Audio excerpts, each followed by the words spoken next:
नमस्कार दोस्तों, आप सभी का स्वागत है मेरे YouTube चैनल एक्सेस MPPSC में।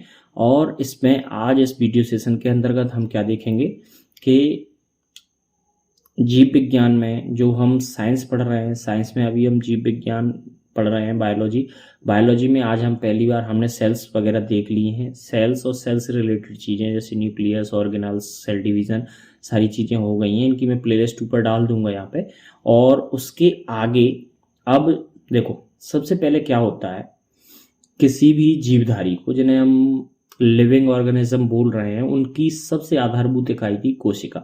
इसीलिए हम इसने इसे बिल्कुल तकनीकी रूप से चालू करते हुए सबसे पहले किस चीज़ को पढ़ा, हमने कोशिका को पढ़ ली। अब चूंकि हम कोशिका को जान गए हैं तो इसके बाद हम देख रहे हैं वर्गीकरण, क्योंकि सारा जो वर्गीकी देखेंगे जिसके आधार पर जीवधारियों को विभिन्न वर्गों में बांटा गया है, वो सब किस चीज़ पर डिपेंड है, कोशिकाओं पर। कोशिका कितनी प्रोकैरियोटिक टाइप की है, कितनी यूकैरियोटिक टाइप की है, कितना उनमें श्रम विभाजन पाया जा रहा है, कैसे वो अलग अलग कामों के लिए अलग अलग कोशिकाओं को सौंप दिए गए हैं। तो ये सारी चीज़ें किस पर डिपेंड है, कोशिका पर। तो सबसे पहले महत्व था कि हम कोशिका को जानें। तो जब हम कोशिका को जान जाएंगे तब हम वर्गीकरण को जान पाएंगे। नहीं, मैं मान लो सीधा पहले वर्गीकरण पढ़ते हम, और वर्गीकरण में कहता कि इसमें एक कोशिकीय जीव आते हैं, इसमें प्रोकैरियोटिक टाइप के जीव आते हैं, तो आप कहते हैं वो क्या होता है, ठीक है ना। तो ऐसी अप्रिय स्थिति ना बने, इसलिए हमने पहले क्या किया, पहले प्रोकैरियोटिक कोशिका, फिर यूकैरियोटिक कोशिका, और कोशिका विभाजन, कोशिका के ऑर्गेनल्स कौन कौन से हैं, क्या क्या काम करते हैं, ये सब हमने पहले ही देख लिया है। अब हम देखेंगे क्लासिफिकेशन या वर्गीकरण। हाँ, तो चलो, अब हम वर्गीकरण तो देखने वाले हैं, पर एक वर्गीकरण का एक मोटा मोटा सा अर्थ क्या होता है जिसे हम लेते हैं। तो सामान्य अर्थों में पूछें तो वर्गीकरण का मतलब हो गया कंपार्टमेंटलाइजेशन, कोई भी चीज का या किसी भी चीज को हिस्सों में बांटना अध्ययन की सुविधा से, या टुकड़ों में विभाजित करना। जैसे कि एज ग्रुप ले लेते हैं हम, चलो 25 से 34 वाले इधर आ जाओ, 20 से 30 वाले इधर, ऐसा कर लेते हैं ना, ताकि कंपार्टमेंट, ताकि उन लोगों को छांटना आसान हो जाए। नहीं तो बल्क में 1 से 60 तक के लेंगे तो बहुत लोग हो जाएंगे। तो 1 से 60 की जगह हम उन्हें डिवाइड करेंगे कि 1 से 15 के, 15 से 30 के, 30 से 40, 40 से 50, 50 से 60। तो उससे क्या होगा, उनके व्यवहार और कोई भी चीज़ों का अध्ययन हम करेंगे तो वो हमारे लिए ज़्यादा आसान हो जाएगा और बिल्कुल टू द पॉइंट होगा। क्यों? क्योंकि इतने बड़े वेरिएशन में सबकी स्टडी कर पाना और हर तथ्य पे फोकस कर पाना संभव नहीं होगा। तो इसलिए जब हम उन्हें कंपार्टमेंट में डिसाइड कर देंगे और एक एज ग्रुप के लोगों का अध्ययन करेंगे तो हम उसे ज़्यादा फैक्चुअल और ज़्यादा करीब से देख पाएंगे। तो वर्गीकरण की ये सुविधा होती है कि वर्गीकरण से क्या है, एक बल्क चीज को, एक पूरे बल्क सम को हम क्या करते हैं, कंपार्टमेंट में डिवाइड करते हैं और उसको ज़्यादा अच्छे से गौर से देख पाते हैं और समझ पाते हैं और उनके एक कॉमन जो कैरेक्टरिस्टिक है उस तक पहुंच पाते हैं। ठीक है, तो यहाँ पर हम देखेंगे कि सबसे पहले वर्गीकी शब्द का जीव विज्ञान की शाखा, जिसमें जीवों का सुव्यवस्थित ढंग से विभिन्न समूहों में पहचान, नामकरण और फिर उनका वर्गीकरण किया जाता है, उसे क्या कहते हैं हम, वर्गीकी या टैक्सोनॉमी।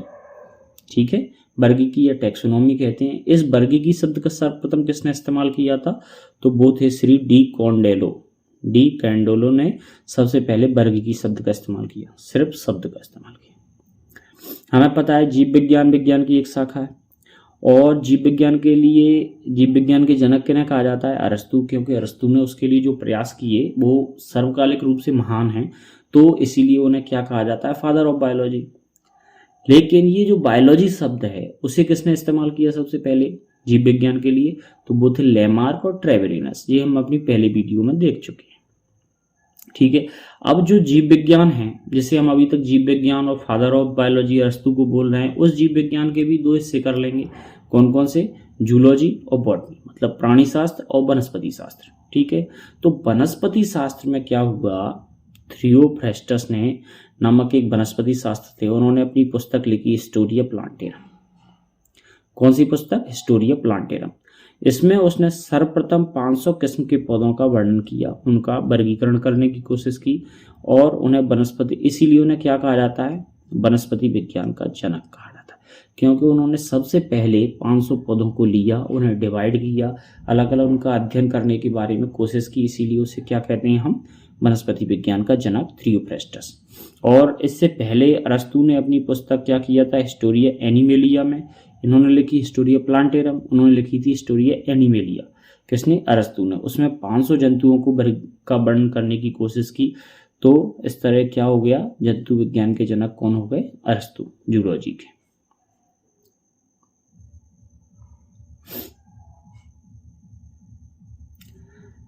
अब ये तो हो गए। इसके बाद है जीवधारियों के वर्गीकरण को, वर्गीकी शब्द का या टेक्सोनॉमी शब्द का इस्तेमाल किसने किया, डी कॉन्डोलो ने, हमने पढ़ लिया। इसके बाद वर्गीकरण को वैज्ञानिक आधार, वैज्ञानिक आधार मतलब कि कुछ महत्वपूर्ण आधार लिए जाएं और सारी कुछ कसौटियां ली जाएं, जैसे कि सबके काले बाल, ठीक है, तो काले बाल वाले अलग हो जाओ, सफ़ेद वाले अलग हो जाओ।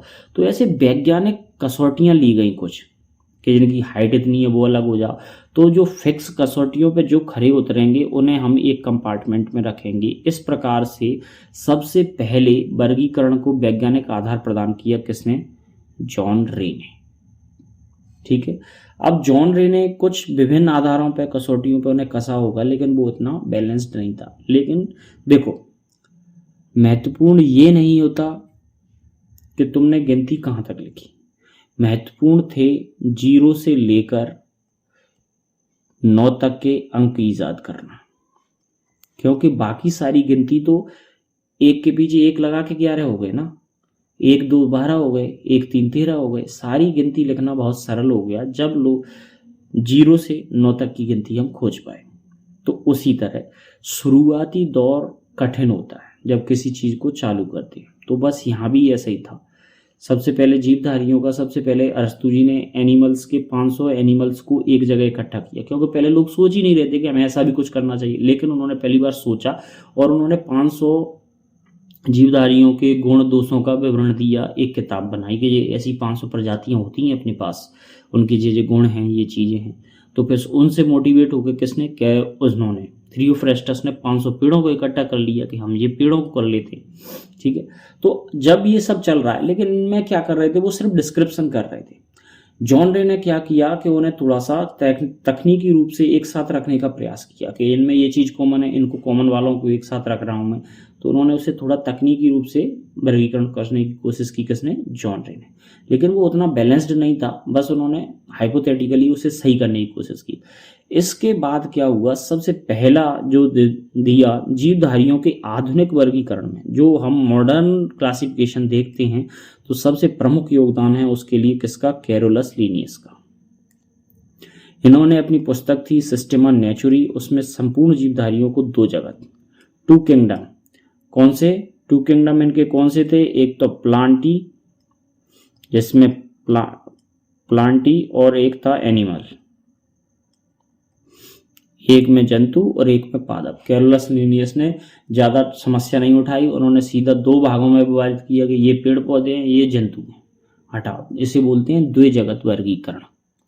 तो इसीलिए सर्वप्रथम अच्छे प्रयास किसने किए, कैरोलस लीनियस ने, और उन्होंने 2 वर्गों में विभाजित किया, द्विजगत वर्गीकरण दिया कैरोलस लीनियस ने। इसीलिए उन्हें क्या कहा जाता है, वर्गीकी का पिता। अब चूंकि ये प्रोसेस है, कोई भी काम फाइनल प्रोडक्ट में पहुंचने में बहुत समय लगता है, तो उसकी सारी जो प्रोसेस है वो भी महत्वहीन नहीं हो जाती इससे कि फाइनल प्रोडक्ट नहीं है वो। तो जैसे ही कैरोलस लीनियस ने द्विजगत वर्गीकरण दिया, कुछ लोग और जो रिसर्च कर रहे थे उन्होंने देखा कि इसमें कुछ खामियां रह गई हैं, कुछ ऐसे जीव हैं जो दोनों तरफ शामिल हो सकते हैं या फिर जो दोनों में ही शामिल नहीं हो सकते, ठीक है। तो क्या है कि इन आधारों में कुछ गड़बड़ है। तो उन्होंने क्या किया, फिर एक और वैज्ञानिक आए जिनका नाम था श्री अर्नेस्ट हीकल। तो उन्होंने दिया त्रिजगत वर्गीकरण। उन्होंने कहा कि कुछ प्रोकैरियोटिक सेल हैं, जो कुछ प्रोकैरियोटिक जीव हैं, तो वो तो ना तो प्लांटी में आते क्योंकि वो भी मल्टीसेलुलर होते हैं, पादप पौधे हैं वो मल्टीसेलुलर ऑर्गेनिज्म है, और एनिमल हैं वो भी मल्टीसेलुलर ऑर्गेनिज्म। लेकिन प्रोटिस्टा हैं वो क्या है कि यूनिसेलुलर हैं, और वो भी लीस्ट डेवलप्ड सेल पाई जाती है। इसीलिए ये ना तो इसमें आते हैं ना इसमें आते हैं। इसीलिए उन्होंने एक अलग से बना दिया तीसरा कंपार्टमेंट, कौन सा, प्रोटिस्टा, ठीक है। अब 3 जगत वर्गीकरण हो गए अपने पास, प्रोटिस्टा, प्लांटी, एनिमेलिया, इसका अर्नेस्ट हीकल का। लेकिन अब इसमें भी संतुष्टि नहीं, इसमें भी कुछ चीजें रह रही थी जो इधर उधर हो रही थी या सेट नहीं बैठ पा रही, तो उनके लिए एक अलग कंपार्टमेंट की जरूरत पड़ी। तो फिर बना, कोपलैंड ने दिया 4 जगत वर्गीकरण। इसमें उन्होंने क्या किया, मोनेरा भी शामिल किया, प्रोटिस्टा भी शामिल किया, और प्लांटी और एनिमेलिया दो दो थे, तो उन्होंने अपनी तरफ से एक मोनेरा जोड़ लिया। ठीक है, अब ये सब 3 जगत 4 जगत तक आ गए, लेकिन अब भी सेट नहीं बैठ रहा था मामला, कुछ फिर भी मिसिंग था। तो लास्ट में अंततः RH व्हिटेकर ने दिया कौन सा, 5 जगत वर्गीकरण, जिसे अब हम मान्यता प्रदान करते हैं और जिसे हम पढ़ते हैं, जिसी के अनुसार ही हम वर्गीकरण का अध्ययन करेंगे। ठीक है, तो वो कौन सा है, 5 जगत वर्गीकरण। 2 जगत वर्गीकरण किसने दिया, कैरोलस लिनियस ने। 3 जगत वर्गीकरण दिया अर्नेस्ट हीकल ने। 4 जगत वर्गीकरण दिया कॉपलैंड ने। और 5 जगत वर्गीकरण की स्थापना की किसने, मिस्टर RH व्हिटेकर ने।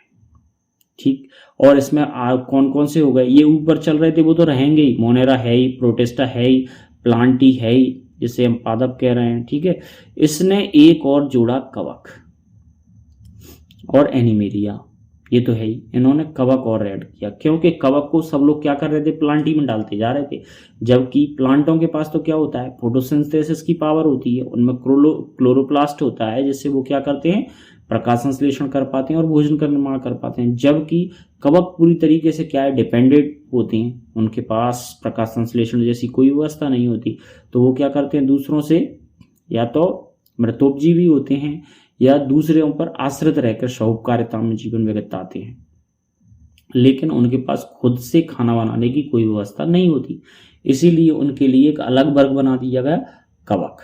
तो कौन कौन से हो गए, मोनेरा, प्रोटिस्टा, इसके बाद मोनेरा, प्रोटिस्टा, प्लांटी, फंजाई और एनिमेलिया, 5। इस जगत में आते हैं सभी प्रोकैरियोटिक जीव। ठीक है, जिनमें प्राचीन प्रकार के केंद्रक या लीस्ट डेवलप केंद्रक वाली कोशिकाएं पाई जाती हैं, वे सब किसमें आते हैं, मोनेरा में। तो मोनेरा में आते हैं जैसे जीवाणु, बैक्टीरिया है, साइनोबैक्टीरिया है, आर्कीबैक्टीरिया है, माइकोप्लाज्मा, एक्टिनोमाइसीटीज, ये सारी चीजें किसमें आती हैं, मोनेरा में। लेकिन मोनेरा में जो बैक्टीरिया आते हैं वो बैक्टीरिया भी 2 तरीके के होते हैं, एक तो आर्कीबैक्टीरिया, एक होते हैं यू बैक्टीरिया। तो हमें पता है आर्कीबैक्टीरिया कैसे होंगे, जो लीस्ट डेवलप और पुराने टाइप के होंगे वो होंगे आर्कीबैक्टीरिया। तो वो आर्कीबैक्टीरिया कैसे होते हैं, एक मेथेनोजेन होते हैं। ठीक है, जो कहाँ पाए जाते हैं, जो दलदली इलाकों में जहाँ मीथेन की उपजाऊ या मीथेन जाना होती है वहाँ पे पाए जाते हैं मेथेनोजेन। हेलोफाइल्स होते हैं, वो गर्म पानी में पाए जाते, शायद लवड़ी पानी में पाए जाएंगे। और थर्मो एसिडोफिल्स, ये क्या होते हैं, ये गर्म पानी में पाए जाते हैं और जो एसिडिक माहौल होता है उसमें पाए जाते हैं, आर्कीबैक्टीरिया। इसके बाद जो भी प्रकार हैं वे सब किस में आते हैं, यू बैक्टीरिया में आते हैं। और यू बैक्टीरिया में आने वाले सारे जितने भी बैक्टीरिया हैं उन्हें आकार के आधार पर 4 समूह बांटते हैं।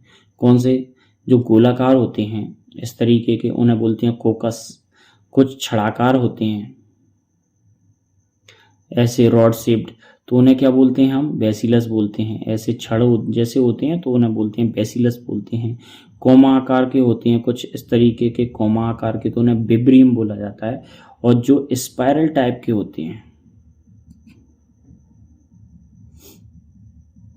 स्पाइरल टाइप के, उन्हें स्पाइरुलम बोला जाता है। तो ये आकार के आधार पर बैक्टीरिया का डिवीजन हो गया।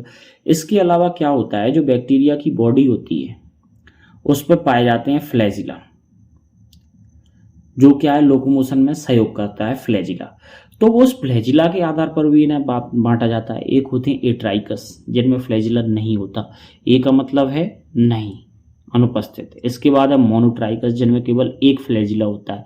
इसके बाद होता है एम्फीट्राइकस, जिनमें क्या होते हैं, दोनों तरफ, दोनों पोलर पर फ्लैजिला पाए जाते हैं। एक होते हैं लोफोट्राइकस, तो लोफोट्राइकस में क्या होता है, एक झुंड पाया जाता है एक जगह। और एक और है जिसमें क्या होता है, सारे शरीर पर वो पाए जाते हैं फ्लैजिला, तब उसे इस तरीके से ये 5 टाइप के हो जाते हैं फ्लैजिला के आधार पर बैक्टीरिया। तो मोनेरा में क्या पाए जाते हैं, प्रोकैरियोटिक जीवाणु, cyanobacteria, archaebacteria, mycoplasma, actinomycetes etcetera. Okay, इसके बाद हम देखेंगे प्रोटिस्टा। तो प्रोटिस्टा में कौन कौन से आ जाते हैं, इस जगत में विविध प्रकार के, वो तो थे प्राच्य केंद्रक प्रकार के प्रोकैरियोटिक सेल्स थी उसमें मोनेरा में, लेकिन इसमें क्या है, इसमें यूकैरियोटिक है लेकिन एक कोशिकीय है, प्रायः जलीय होते हैं, यूकैरियोटिक होती है, जीव सम्मिलित किए गए हैं। पादप एवं जंतु के बीच स्थित युगलीना, आप इसे ध्यान रख लेना, युगलीना को याद रख लेना, कभी कभी ये पूछा जाता है कि पादप एवं जंतुओं के बीच की कनेक्टिंग लिंक कौन है, युगलीना, क्योंकि ये होता कैसा है,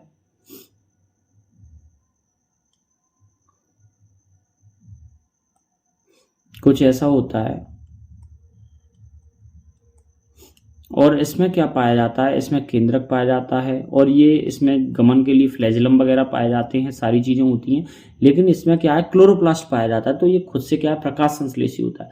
तो मतलब जीव की तरह लोकोमोशन करता है, सारी चीज़ें करता है, लेकिन पौधों की तरह क्या करता है, प्रकाश संश्लेषण करता है। इसलिए ये क्या है कि दोनों के बीच की कनेक्टिंग लिंक है। ये दो प्रकार की जीवन पद्धति प्रदर्शित करता है। सूर्य के प्रकाश में स्वपोषी है और प्रकाश के अभाव में इतरपोषी का जीवन जीता है। कौन, युगलीना।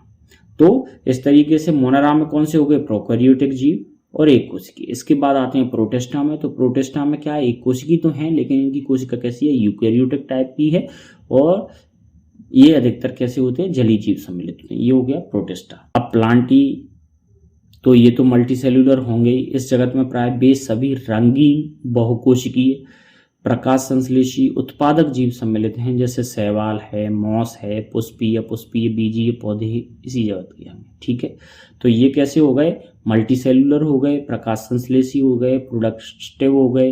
इनमें कौन कौन से आते हैं, शैवाल है, मॉस है, पुष्पीय हैं और बीजीय पौधे पाए जाते हैं। ये हो गया फंजाई। इस जगत में यूकैरियोटिक तथा परपोषित, वो कैसे थे, मल्टीसेल्युलर यूकैरियोटिक लेकिन स्वपोषित प्लांटी में। ये कैसे हैं, यूकैरियोटिक है लेकिन परपोषित जीवधारी सम्मिलित किए गए, जिनमें अवशोषण द्वारा पोषण होता है। ये शक करते हैं, दूसरों को पोषण होता है। इस सभी इतरपोषी होते हैं, दूसरों पर डिपेंड होते हैं। ये परजीवी अथवा मृतोपजीवी होते हैं। इनकी कोशिका भित्ति काइटिन की बनी होती है। कवक की कोशिका भित्ति काइटिन की बनी होती है, ध्यान रखना, डायरेक्ट क्वेश्चन पूछा जाता है बहुत सारे एग्जाम्स में, ये कि निम्न में से कवक की कोशिका भित्ति बनी होती है, सेल वॉल ऑफ फंजाई, तो वो किससे बनी होती है, काइटिन से। बाद एनिमेलिया में आएंगे तो यहाँ तो सब बहुकोषी हैं, जंतु सम भोजी हैं, जंतुओं के समान भोजन है, यूकैरियोटिक हैं और उपभोक्ता जीव सम्मिलित हैं।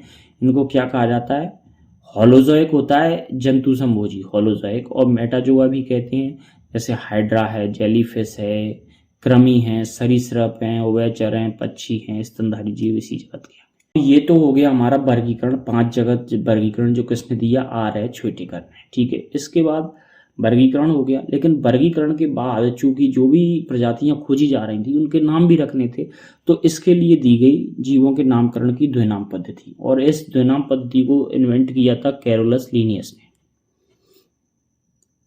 और इसमें क्या होता है, इसके अनुसार जीवधारियों का नाम लैटिन भाषा के 2 शब्दों से मिलकर बनता है, 2 शब्दों से लैटिन भाषा के।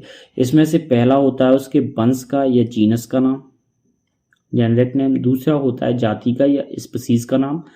इसके बाद उस वर्ग की बद का वैज्ञानिक नाम लिखा जाता है जिसने उस जाति को इन्वेंट किया है, जैसे होमो सेपियंस लिन। तो होमो क्या हो गया, इसका जीनस, और सेपियंस क्या हो गई, स्पीसीज, और लिन क्या है, कैरोलस लिनियस का उपनाम। ठीक है, क्योंकि कैरोलस लिनियस ने ये नाम दिया है होमोसेपियंस को होमोसेपियंस, तो इसीलिए ये होमो इसका जीनस है, सेपियंस इसकी स्पीसीज है, और लिन लीनियस के लिए डिनोट करता है। ठीक है, वैसे ही यहाँ पे कुछ चीज़ें लिखी हैं, इन्हें ये डायरेक्ट भी आ जाती हैं कभी कभी, जैसे राना टिग्रीना है तो वो किसको बोलते हैं, मेढक को rana tigrina. Felis domestica, felis से रिलेटेड जितने भी आएंगे, यहाँ तक कि कैट फैमिली के जितने भी हैं, चाहे वो तेंदुआ हो, चीता हो, तो उनमें क्या है, फेलिस आगे रहेगा। ठीक है, कैनिस फैमिलियरस, इसे याद रखने का बढ़िया तरीका है, कैनाइन दांत पाया जाता है कुत्ते में, तो कुत्ते का कैनिस, और फैमिलियरस, चूंकि वो फैमिलियस के साथ डोमेस्टिकेटेड है तो वो डॉग हो गया। ठीक है, कैनिस फैमिलियरस। बॉस इंडिकस हो गई काऊ, ठीक है, इंडिया की बॉस इंडिकस काऊ हो गई। मस्का डोमेस्टिका, डोमेस्टिका से समझ गए घरेलू, मस्का मतलब मक्खी। ठीक है। तो घरेलू मक्खी है उसको क्या बोलते हैं, मस्का डोमेस्टिका।